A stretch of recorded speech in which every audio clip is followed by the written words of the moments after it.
नमस्कार दोस्तों, स्वागत है आपका YouTube चैनल हिंदी भाषा कुंज में। दोस्तों, आज मैं आपके सामने नरोत्तम दास जी की बहुत ही प्रसिद्ध कविता सुदामा चरित लेकर आया हूँ। दोस्तों, ये कविता थोड़ी लंबी है और चूँकि ये ब्रज भाषा की कविता है, इसलिए एक एक शब्दों को व्याख्यायित करते हुए उसके अर्थ को बतलाते हुए हमें आगे बढ़ना है और इस कारण से हो सकता है वीडियो थोड़ा लंबा हो जाए, किंतु आप धैर्य रखें और मेरा वादा है आपसे कि आप बोर नहीं होंगे। बहुत ही सुंदर और बहुत ही रोचक कविता है। कविता शुरू करने से पहले मैं बता दूं कविता के बारे में कि ये कविता ऐसे ऐसे बिंब प्रस्तुत करती है कृष्ण और सुदामा के जो दोबारा मिलन है, युवावस्था में जाकर उनका दोबारा जो मिलना हुआ है, उस स्थिति का ऐसा ऐसा चित्र प्रस्तुत करती है कि मनमोहक रूप वो प्रस्तुत कर देते हैं। और वो रूप बहुत ही ज़्यादा प्रसिद्ध हो चुका है। आजकल आप टीवी सीरियल्स में जो कृष्ण की कहानियाँ देखते हैं तो उसमें सुदामा के साथ पुनर्मिलन का जो दृश्य आप देखते हैं, वो दृश्य वास्तव में इस कविता से ही ज़्यादा प्रभावित रहा है। तो इसकी बहुत सी बातें हैं जो हम लोग जानेंगे। तो चलिए बिना देर किए शुरू करते हैं। तो दोस्तों, पहली पंक्ति है वो आप देख रहे हैं, शीस पगा न झगा तन में प्रभु जाने को अही बसे के ही ग्राम। तो ये भक्तिकालीन कविता है। भक्तिकाल हिंदी साहित्य में मध्य युग में ये आगमन हुआ था। पूरा देश जो है भक्ति आंदोलन से एकदम आंदोलित हो चुका था और हिंदी प्रदेश जो है उसमें भी भक्ति आंदोलन का प्रादुर्भाव हुआ। तो भक्ति काल के कवि थे नरोत्तम दास। तो उन्होंने कृष्ण भक्ति मार्ग को चुना और कृष्ण से संबंधित भक्ति के पद उन्होंने सृजित किए। तो पहली जो पंक्ति है वो कह रही है, शीस पगा। शीस यानी सिर, जानते हैं। पगा यानी पगड़ी, जो सिर पर बांधते हैं हम लोग, पगड़ी। तो शीस पगा न झगा। झगा मतलब कोई एक झिंगोला या कोई भी एक वस्त्र ऊपर की ओर पहनने वाला कोई भी वस्त्र है, उसको झगा कहते हैं। तो न शीस पगा है, न सिर पर पगा है, न तन पर ही कोई वस्त्र है, ऊपर का वस्त्र। जाने को अही बसे के ही ग्राम। पता नहीं किस ग्राम से आया है वो, किस ग्राम में वो बसता है, किस ग्राम से, के ही ग्राम यानी किस गांव से बसा है आकर, किस गांव में वो रहता है, हमें इसका कुछ भी पता नहीं है। तो ये घटना जो है हमें बताती है कि सुदामा पुनः मिलने आए हैं कृष्ण से और द्वारपाल को उन्होंने बतलाया है कि ए बाबा मेरा जाने को दो बाबा, या फिर मैसेज ही दे दो कम से कम कि मैं आया हूँ। तो वो द्वारपाल आकर कृष्ण को बताता है सुदामा के बारे में कि न उसके पूरे जो शारीरिक जो दिखाई पड़ रहा है बाहरी रूप में, उसके वेशभूषा को लेकर के पहली बात कही गई है कि न सिर पर पगड़ी है, न उसके तन के ऊपर जो है कपड़ा ही है, और किस गांव से आया है कुछ पता नहीं है, कुछ नहीं बता रहा है। धोती फटी सी, उसकी जो धोती है वो भी फटी हुई है। धोती फटी सी लटी दुपट्टी, तो वो जो दुपट्टा है उसका, जिसको हम लोग गमछा कहते हैं जिसको, तो वो लटी भी जो है वो दुपट्टी भी जो है वो लटी है। लटी यानी गंदी है, तो गंदा है। उसकी धोती फटी है, उसका जो गमछा है, दुपट्टा है, वो भी गंदा है। अरु पाए, और अरु मतलब और, पाए यानी पैर। उपान यानी चप्पल, चप्पल जैसा कुछ, को नाही सामा यानी चप्पल की तरह का भी कुछ नहीं है। चप्पल न सही लेकिन चप्पल की तरह का भी कुछ हो तो वो भी चीज़ नहीं है। तो सुदामा का जो है उसका रूप बता रहे हैं द्वारपाल कि न उसके शीश पर पगड़ी है, न शरीर के ऊपर वाली भाग पर कोई कपड़ा ही है, और किस गांव से आया है हमें कुछ पता नहीं है। उसकी धोती भी फटी हुई है, उसका दुपट्टा भी गंदा है, और पाँव में चप्पल नाम की कोई चीज़ ही नहीं है। द्वार खड़ो द्विज दुर्बल एक द्विज यानी द्विज का अर्थ होता है ब्राह्मण, ठीक है। तो ब्राह्मण जो है, एक दुर्बल ब्राह्मण, वो द्वार पर खड़ा है। रहियो चकिसो, रहियो यानी चकित रह गया, वो चकित होकर वसुधा अभिराम वो देख रहा है। रहियो चकिसो वसुधा अभिरामा, ये पूरे वसुधा को यानी ये जो पूरी द्वारका नगरी है उसको बिल्कुल चकित आंखों से देख रहा है, जैसे उसने पहले कभी इतना सुंदर नगर न देखा हो, ऐसा लग रहा है।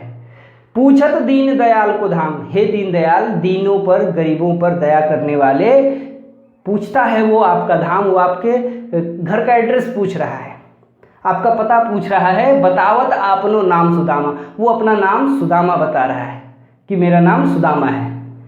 तो इस पूरी जो ये पूरा पद है, इस पूरे अनुच्छेद में द्वारपाल कृष्ण को सुदामा का डिस्क्रिप्शंस देते हैं, उसका वर्णन बतलाते हैं। और जैसे ही वो कहते हैं कि सुदामा नाम वो बतला रहा है अपना, तो सुदामा नाम सुनते ही आप जानते हैं कृष्ण जो है बहुत ही एकदम मतलब उनको अचानक से याद आता है और एकदम खुशी से वो एकदम आह्लादित होकर दौड़ते हैं सुदामा को रिसीव करने के लिए, उनको लाने के लिए।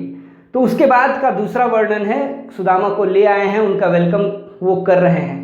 तो हमारे जो है भारतीय परंपरा में कोई भी आता है, अतिथि या दोस्त जो भी है, कोई आता है जब हमारे यहाँ और वो हमारा प्रिय है, यानी उससे हमारे संबंध जो है बहुत खराब नहीं है, तो हम उनका स्वागत जो है विशेष रूप से करते हैं, उसके पांव धुलाते हैं। तो उस घटना का वर्णन इसमें किया गया है और उस घटना के दौरान कृष्ण की जो है किस तरह की प्रतिक्रिया है उस पर जो है बतलाई गई है बातें। तो आइए हम देखते हैं।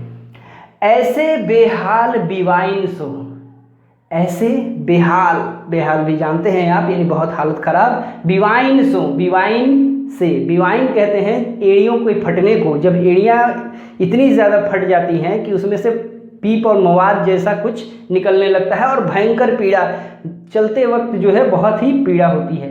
तो ऐसा सामान्यतः होता है, या आपके बहुत ही धूल में आप हमेशा रहते हैं, धूल भरी जगहों पर हमेशा चलते रहते हैं और जो है जम्स वगैरह लग जाते हैं, तो उसके कारण भी होता है। तो बिवाइन से ऐसे बेहाल हो गए हैं तुम्हारे पैर, कृष्ण कह रहे हैं। पग कंटक जाल लगे पुनि जोए, पग में यानी पैर में, कंटक यानी कांटा, नेल्स, तो कांटे का जाल एकदम जैसे लग गया है। पुनि जोए यानी, पुनि यानी बार बार, बार बार तुम्हारे पैरों में कांटा लगा है, इतने कांटे चुभे हैं, लगता है कांटों का जाल बन गया है तुम्हारे पैर पर। हाय महा दुख पायो सखा, सखा यानी दोस्त, मित्र, तो हाय मित्र तुमने महा दुख पाया है, इतना दुख पाया तुम आए नहीं थे, तुम इधर क्यों ना आए, तुम आए नहीं थे, इधर क्यों नहीं आए। कितने दिन खोए, कितने दिन कहाँ खोए रहे, इतने दिन तुम कहाँ रहे खोए, तुम पहले क्यों नहीं आए। तो कृष्ण जो है इस तरह से पूछ रहे हैं सुदामा से। देखी सुदामा की दीन दशा करुणा करिके करुणा निधि रोए। तो सुदामा की दीन दशा को देखकर, उनकी दयनीय दशा को देखकर करुणा करके, करुणा उमड़ आती है कृष्ण के भीतर और उनका ही नाम है करुणा निधि, यानी करुणा के सागर। करुणा के सागर कृष्ण जो है, करुणा उनके मन में उत्पन्न होती है और वो रोने लगते हैं। पानी परात को हाथ छियो नहीं, तो रो रहे हैं, आंखों से आंसू आ रहे हैं। पानी का परात, जो बड़ा सा थाला जैसा होता है बर्तन, उसको परात कहते हैं। तो पैर धुलाने के लिए परात लाया जाता है, उसमें पानी से पैर धोया जाता है अतिथि का। तो पानी परात को हाथ छुए नहीं, पानी का जो परात है उसको हाथ भी नहीं लगाया उन्होंने। नैनन के जल सो पग धोए, आँखों के जल से पानी, आँखों के पानी से उन्होंने सुदामा के चरण धोए, यानी इतने आंसू गिरे, इतना दुख हो रहा था। सुदामा का पैर जब उन्होंने हाथ में लिया, सुदामा का पैर हाथ में लिया कि अब उन पर पानी डालकर वो धोएंगे, तो सुदामा के पैर को देखकर, उसकी अवस्था को देखकर, उसके पैर को देखकर सुदामा की दीन दशा का पता चल गया कृष्ण को कि किस कदर से जो है उसने मतलब कष्ट भोगा है, कितनी दरिद्रता में उसका जीवन गुजरा है। ये उसके पैर से ही अनुमान लग गया कृष्ण को, और वो अनुमान लगते ही कृष्ण के भीतर करुणा उमड़ आई। इतना दुख हुआ उसे, इतनी पीड़ा हुई कि मेरा इतना बचपन का जो है सबसे प्रिय मित्र और उसकी ये दशा है। उस दुख के कारण जो है उनके भीतर जो है दुख करुणा के रूप में बरसी और वो आंखों से पानी के रूप में बरसने लगा। इतना पानी गिरा आंखों से कि उनके चरण धुल गए। लेकिन इतना का मतलब आप ऐसा मत समझिए कि एक गिलास है, एक लोटा पानी गिरा हो, मतलब कई बूंदें, बहुत सारी बूंदें आंखों से टप टप टप टप करके गिरी, जिससे जो है उसी से जो है उनके चरण को उन्होंने धोया, अपने अंगूठे से उसको पोंछा। तो बहुत ही ज़बरदस्त ये सीन है। ये सीन जो है आप हर सीरियल में, चाहे वो जिस भी भाषा में बना हो, भारत की किसी भी भाषा में कृष्ण लीला का जो है सीरियल अगर आपने देखा हो तो ये सीन आप अवश्य देखेंगे। ये सीन देन है नरोत्तम दास जी की, इतना सुंदर दृश्य उन्होंने अंकित किया है।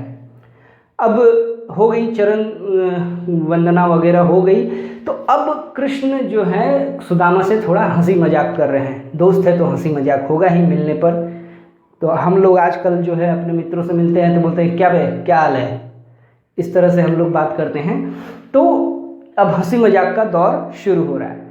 कहते हैं कृष्ण, कछु भाभी हमको दियो सो तुम काहे न देत। भाभी ने कुछ मुझे दिया है, भाभी ने हमको कुछ दिया है, सो तुम क्यों नहीं दे रहे हो। वास्तव में बात यह है कि कृष्ण ने देख लिया है, सुदामा जब घर से चला था तो उनकी पत्नी ने उनको मित्र से जब मिलने जाते हैं, किसी के यहाँ जाते हैं, तो ये परंपरा रही है भारतीय समाज में कि कुछ लेकर जाते हैं हम उसके लिए। तो सुदामा तो इतने दरिद्र थे तो कुछ उनके पास था नहीं। वो चावल है, चावल को ही फ्राई करके, कच्चा चावल उसको फ्राई करके भूजा बना लिया था। वही भूजे को पोटली में बांधकर, छोटी सी पोटली में उन्होंने दे दिया था कि जब मिलोगे तो हमारे पास जो है वही हम दे सकते हैं, तो वो दे देना। लेकिन सुदामा को जो है बहुत ही लज्जा आ रही है, हेजिटेशन फील हो रहा है कि मैं इतने बड़े राजा से मिल रहा हूँ, इतने बड़े सम्राट से, और मैं एक छोटी सी पोटली लेकर जाऊँगा और चूरा मैंने चावल का भूजा कैसे दूँ। तो ये हिचकिचाहट हो रही है उनके भीतर। तो इस हिचकिचाहट को कृष्ण जो है समझ जाते हैं कि सुदामा को जो है हेजिटेशन हो रहा है। तो उस हेजिटेशन को दूर करने के लिए, अगर कोई गरीब मित्र है आपका, तो उस मित्र जो है आपसे मिलेगा तो बहुत ही हिचकिचाहट से मिलेगा, हेजिटेशन से मिलेगा, वो खुल नहीं पाएगा उस तरह से जैसा बचपन में आपसे खुलता था, अब उस तरह से नहीं खुल पाएगा। तो वो हेजिटेशन दूर करने के लिए सुदामा का कृष्ण जो है उनसे वैसे ही मित्रवत वो बात करते हैं। बोलते कि भाभी ने मुझे कुछ भेजा है, मेरे लिए उन्होंने कुछ भेजा है, तुम दे क्यों नहीं रहे हो, ये क्या कर रहे हो तुम। चापी पोटरी कांख में रहे कहो के ही है तू। कांख में पोटरी चाप के तुम किस लिए हो, बताओ क्या कारण है तुमने जो है इस तरह से पोटरी को चाप कर रखा है कांख में, मुझे दे क्यों नहीं रहे हो। भाभी ने इतने प्यार से मेरे लिए भेजा है गिफ्ट और तुम दे नहीं रहे हो। तो ये जो है स्थिति है यहाँ। इसके बाद अगली जो है चीज़ें हम देखेंगे तुरंत।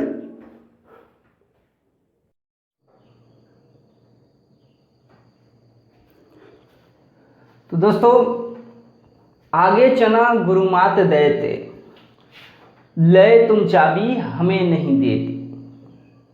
तो पहले आगे यानी पहले, इसके पहले गुरु माता ने चना दिए थे हमें, उन्होंने खाने के लिए हमें चना दिया था, जो तुमने खुद चबा लिया, खुद खा लिया, मुझे नहीं दिया। तो ये घटना वो याद दिलाते हैं बचपन की, जब वो गुरु के आश्रम में रहते थे तो आश्रम के काम भी करने होते थे शिष्यों को। तो वो लकड़ी काटने गए थे वे और सुदामा।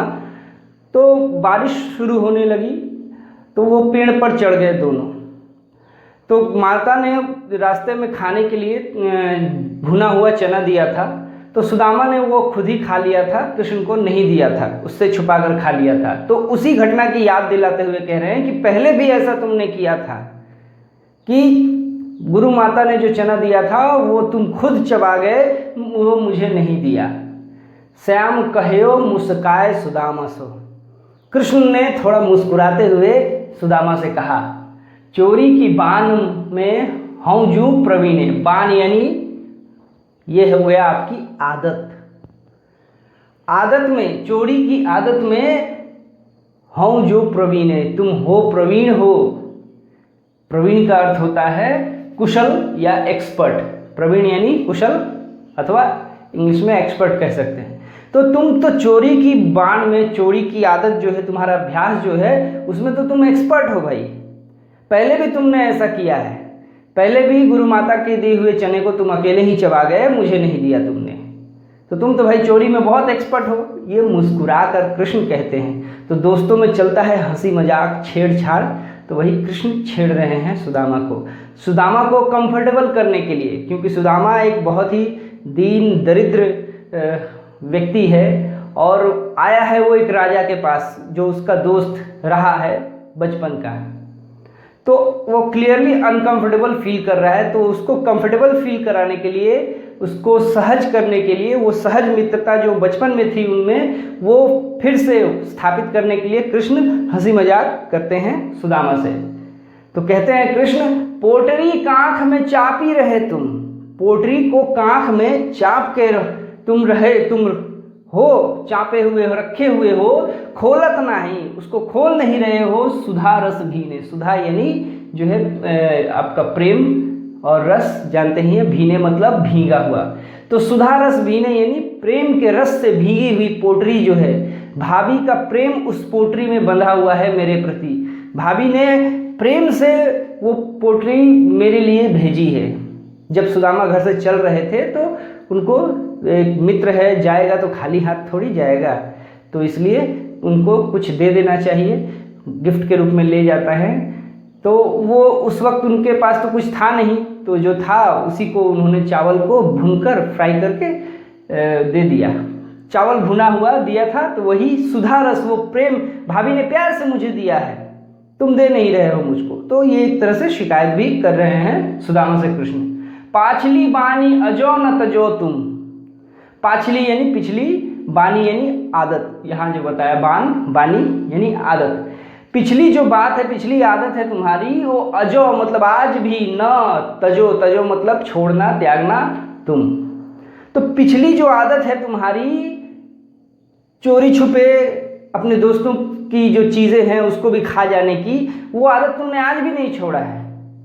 तैसे ही भाभी के तंदुल कीन है, वैसे ही उसी तरह से जैसे कि गुरु माता के चने के साथ तुमने किया था, वही तुमने भाभी के तंदुल के साथ किया। तंदुल यानी पोटरी, ठीक है। तो यहाँ कृष्ण जो है सुदामा को छेड़ते हैं, उनके साथ मजाक करते हैं। अब अगली जो पंक्ति है, मिलन हो गया, कृष्ण ने उनके सुदामा के चरण धो लिए, बातचीत हो गई उन पे।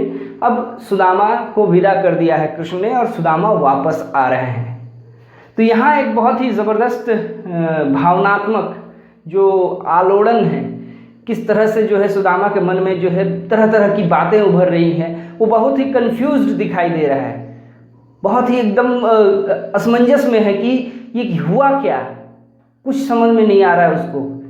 तो उसी का चित्रण है इन पंक्तियों में। तो देखते हैं, वह पुलकनी, पुलकनी यानी पुलक जो है आनंद से, एक आनंद भाव से जो है हमारे शरीर में एक आनंद भाव का उजागर होता है। कोई जब खुशी आनंद की बात होती है, कुछ ऐसी बात है। तो वह पुलकनी, वह उठी मिलनी, वो उठ कर मिलना, ये बता रहे हैं कृष्ण, याद कर रहे हैं सुदामा जो है कृष्ण से जब मिले तो कृष्ण किस तरह से उनसे मिले थे, उन बातों को याद कर रहे हैं सुदामा कि वह पुलकनी, वो पुलक, वो खुशी, वो आनंद, जो वो उल्लास जो कृष्ण में दिखाई दिया, वह उठी मिलनी, वो उठकर जिस तरह से मुझसे मिले, जिस तरह से सिंहासन छोड़कर दौड़ते हुए आकर मुझसे मिले, वह आदर की बात, वो आदर जो उन्होंने दिया, वो सम्मान जो दिया कृष्ण ने मुझे। तो कहते हैं, वह पठवनी गोपाल की कछु न जानी जात, वह पठवनी, पठवनी यानी भेजना, वह पठवनी गोपाल, कृष्ण का एक नाम गोपाल भी है। तो कृष्ण ने, गोपाल ने मुझे जो भेजा, जिस तरह से मुझे वापस भेजा, मैं उनसे मिला, बातचीत हुई हमारी, लेकिन फिर उन्होंने मुझे जो वापस भेजा, वह पठवनी गोपाल की कछु न जानी जात, कुछ समझ में नहीं आता है। कछु यानी कुछ, जानी जात यानी कुछ भी नहीं जान पा रहा हूँ मैं, कुछ भी समझ नहीं पा रहा हूँ कि ये क्या हुआ, ऐसा क्यों सोच रहे हैं सुदामा। क्योंकि कृष्ण के पास सुदामा गए थे किस लिए, ताकि कृष्ण उनको कुछ धन दे दे, क्योंकि बड़ी ही दीन दशा में वो जीवन काट रहे हैं। तो उनकी पत्नी ने कहा कि तुम्हारा मित्र तो इतना बड़ा राजा है, तुम उसके पास चले जाओ, थोड़ा बहुत तो धन दे देगा हम लोगों को, जिससे हमारी कम से कम दरिद्रता तो दूर हो जाएगी। तो उसी आस में आए थे सुदामा कृष्ण के पास। कृष्ण ने बहुत सम्मान किया, बहुत आदर दिया अपने मित्र को, बहुत प्रेम से मिले, किंतु जब उन्होंने भेजा, जिस काम के लिए सुदामा गए थे, वो तो कृष्ण ने दिया ही नहीं, बिना धन दिए ही सुदामा को खाली हाथ भेज दिया। सुदामा के हाथ में तो कुछ दिया ही नहीं, जबकि सुदामा आशा कर रहा था कि कम से कम रुपयों की थैली एक वो लेकर लौटेंगे, छोटी सी ही थैली हो फिर भी। तो कृष्ण ने उनको खाली हाथ भेज दिया, इसलिए सुदामा बड़े कंफ्यूज्ड हो गए हैं, समझ में नहीं आ रहा है उनको कि वो खुशी से मिलना मुझसे, उठकर जिस तरह से वो मुझसे मिले, वो उठी मिलनी, वो आदर जो उन्होंने मुझे दिया, इतना सब कुछ होने के बाद भी मुझे खाली हाथ भेज दिया, कुछ समझ में नहीं आ रहा है मुझे कृष्ण को। I can not understand the mind of Krishna. तो कृष्ण के माइंड को वो नहीं समझ पा रहे हैं, उनकी इस हरकत को वो समझ नहीं पा रहे हैं, क्या रूप, किस रूप में वो एनालिसिस करें।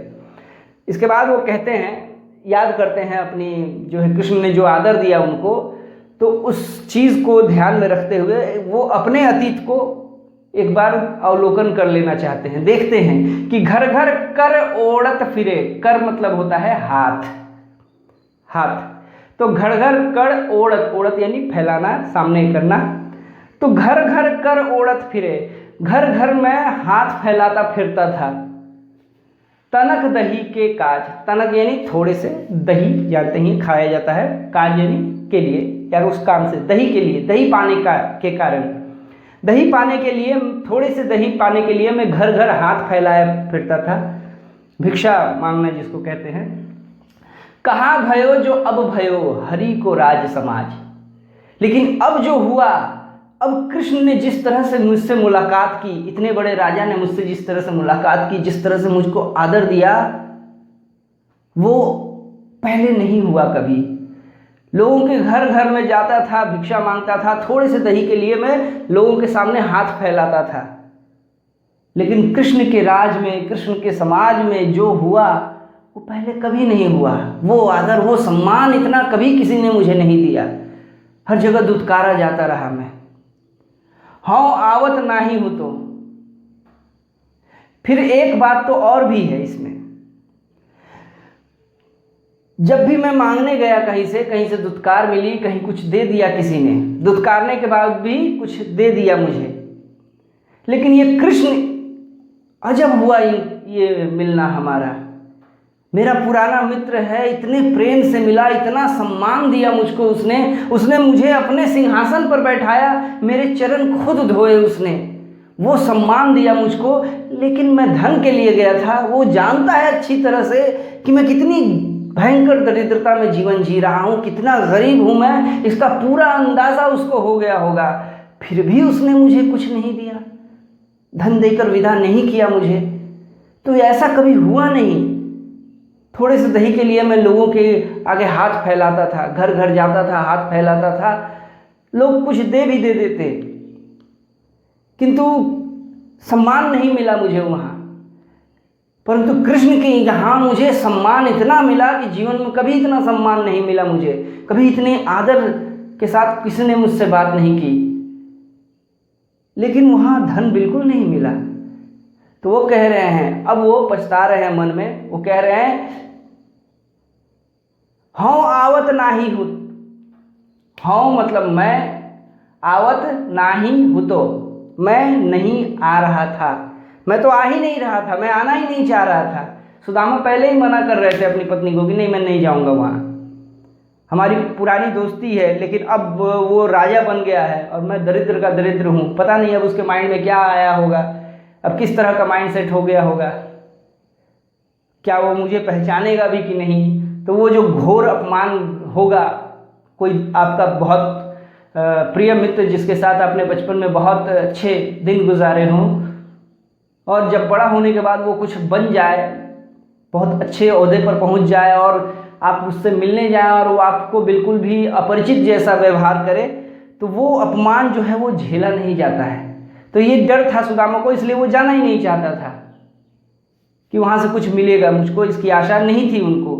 वाही पठियो ठेली, वाही मतलब उसी ने, पठियो मैंने पठाया, भेजा, ठेली यानी पुश करके, धक्का देकर, यानी जोर जबरदस्ती। सुदामा अपनी पत्नी के बारे में सोच रहे हैं, वो कह रहे हैं कि मैं तो आना ही नहीं चाहता था उस कृष्ण के पास, उसी ने मुझे जबरदस्ती भेजा। अब कहियों समझाए के, अब मैं जाकर उसको अच्छे से समझा कर बताऊंगा। अपनी पत्नी के बारे में कह रहे हैं, बहु धन धरो सकेली, बहु धन, बहुत सारा धन धरो रखा हुआ है, बहुत सारा धन, सकेली बने बहुत सारे धन जो हैं वो दिया है कृष्ण ने, बहुत धन दिया है, इतना धन दिया है कि तुम संभाल नहीं पाओगी, अब मैं समझाऊंगा उसको, बहुत जिद करके मुझे भेजा ना उसने। तो इस तरह से सोच रहे हैं सुदामा।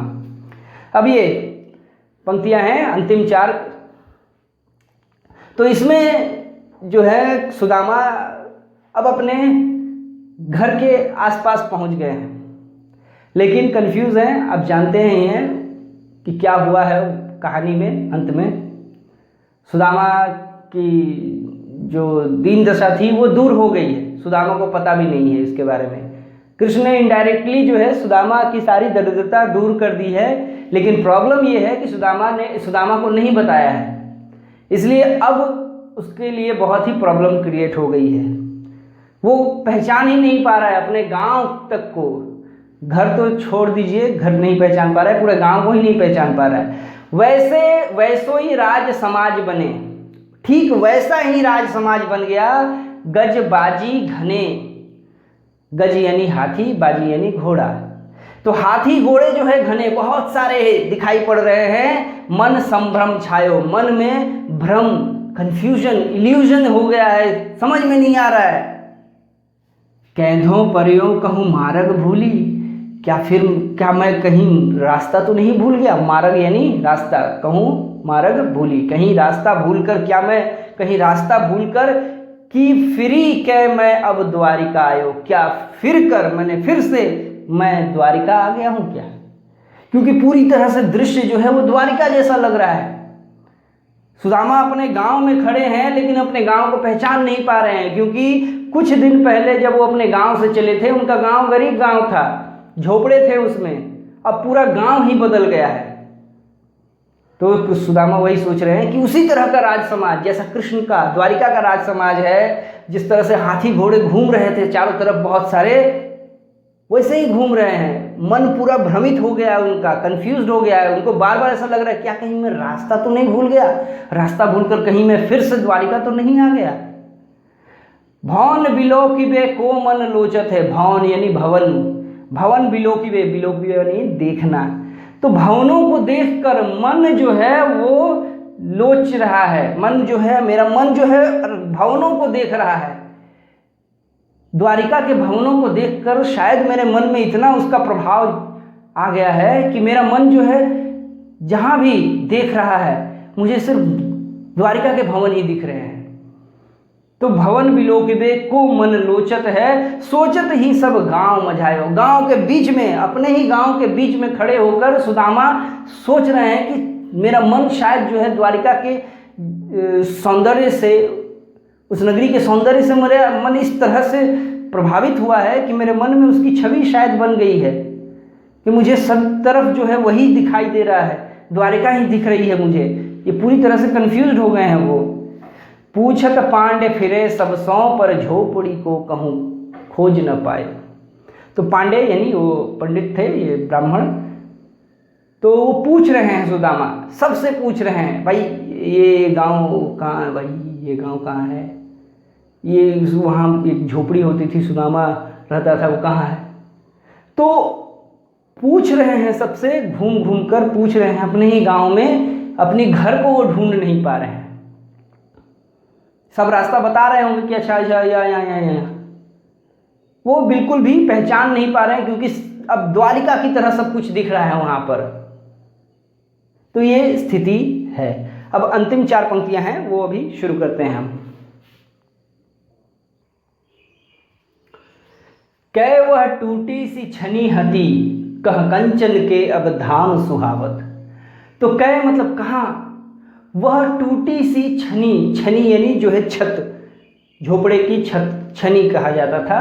तो छनी हती, होती थी, हुआ करती थी। कहाँ वह टूटी सी झोपड़ी हुआ करती थी, कहाँ अब कंचन का, कंचन यानी सोना, गोल्ड, सोना, कंचन के अब धाम, धाम यानी जो है घर, सुहावत, शोभा देता है, सुहाना यानी शोभा देना।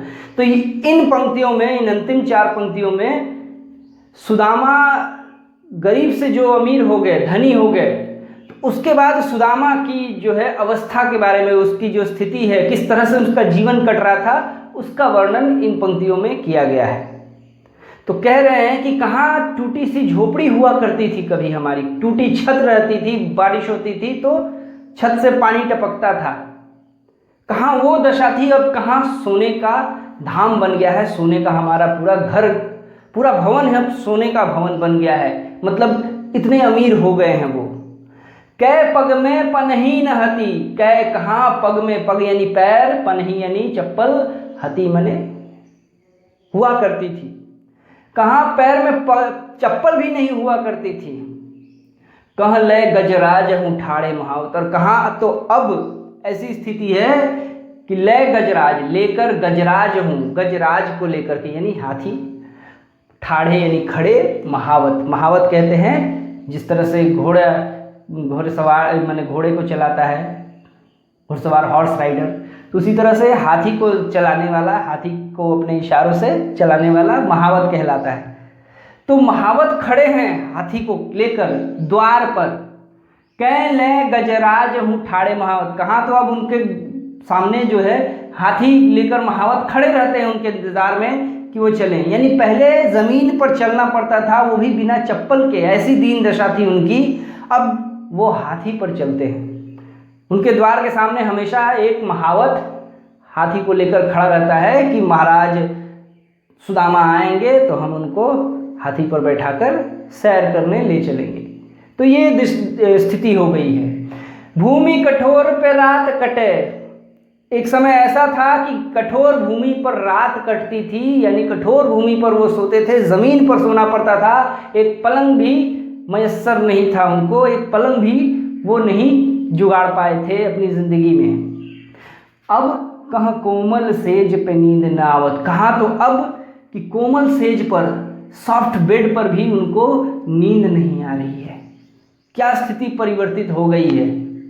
कठोर भूमि पर आराम से सो जाते थे, लेकिन अब कोमल सेज मिल गया है, सॉफ्ट बिस्तर हो गया है उनका, कोमल बिस्तर हो गया है, लेकिन अब उसको नींद ही नहीं आती है। कै जुड़तो नहीं कोदो समा, कहाँ तो था ऐसा कि जुड़ता नहीं था, यानी जुगाड़ नहीं होता था, कोदो समा जैसा अनाज भी, बहुत ही निम्न कोटि का अनाज है, जो बहुत ही भयंकर, गरीब लोग जो है इस तरह के अनाज को खाकर वो किसी तरह से जीते थे। कोदो एक तरह से मतलब कह लीजिए कि वो जो जैसे चावल हुआ तो उसका टूटा फूटा हिस्सा, खुद्दी कुछ लोग कहते हैं, उत्तर भारत के कुछ जगहों पर, यूपी बिहार वगैरह में खुद्दी कहा जाता है, टूटे फूटे चावल। तो कहाँ तो वो भी नहीं मिलता था, वो भी मयस्सर नहीं होता था। किंतु अब प्रभु के प्रताप से, प्रभु के यानी कृष्ण की ओर इशारा है कि कृष्ण के प्रताप से, कृष्ण के जो है प्रभाव से, कृष्ण के कारण, उनके कारण जो है दाख न भावत, दाख यानी गेहूँ, गेहूँ को दाख भी कहते हैं। तो अब गेहूँ की रोटियां भी उनको उस तरह से अच्छी नहीं लगती, अब उसमें भी कहते हैं अच्छा नहीं बनाया यार, मज़ा नहीं आया। तो अब गेहूँ की रोटियां भी उनको उतनी अच्छी नहीं लगती हैं। कभी तो उनको कोदो भी नहीं मिलता था, वो छोटी सी खुद्दी मने एकदम सबसे निम्न कोटि का अनाज, जो बहुत ही भयंकर दरिद्र लोगों को अक्सर जो है उससे अपना जीवन यापन करते हैं, कभी वो था। लेकिन अब ऐसी हो गई है कृपा, इतने अमीर हो गए हैं सुदामा कि उनको दाख भी नहीं भा रहा है, उनको दाख भी अच्छा नहीं लग रहा है। तो हमने देखा सुदामा चरित्र में नरोत्तम दास जी ने सुदामा और कृष्ण के मिलना और उसके बाद की बहुत सारी स्थितियों का वर्णन किया है। ये बहुत ही अद्भुत है, विशेषकर वो बातें जो कृष्ण से मिलने के बाद की जो चीज़ें हैं, स्थिति हैं। आमतौर पर लोग जो हैं वो अपने टीवी सीरियल्स में भी देखा होगा कि कृष्ण से मिलने के बाद सुदामा का घर को दिखाया जाता है, अमीर है, वो ढूंढ नहीं पा रहा है अपने घर को, वो चल रहा है। लेकिन रास्ते में जो उनके माइंड में एक द्वंद्व उभरता है कृष्ण के व्यवहार को लेकर, वो एक नई बात थी यहाँ। फिर ये जो अंतिम चार पंक्तियाँ हैं कि सुदामा जब अमीर हो गए हैं, पत्नी ने पहचान लिया होगा, बुलाया होगा, ए जी इधर आइए, और तब उनको पता चला होगा कि अरे ये तो मेरी पत्नी है, तो वो अपना घर पहचान लिए होंगे। उसके बाद वो एक धनी की तरह जीवन उन्होंने जीना शुरू किया, लेकिन परिवर्तन साफ देखने को मिल रहा था, इस तरह की चीज़ें हो रही थी। तो ये बिल्कुल नई बात थी जो नरोत्तम दास जी ने जोड़ा है सुदामा और कृष्ण की कहानी में। तो ये बहुत ही खूबसूरत है आशा करता हूँ आपको पसंद आई होगी। धन्यवाद।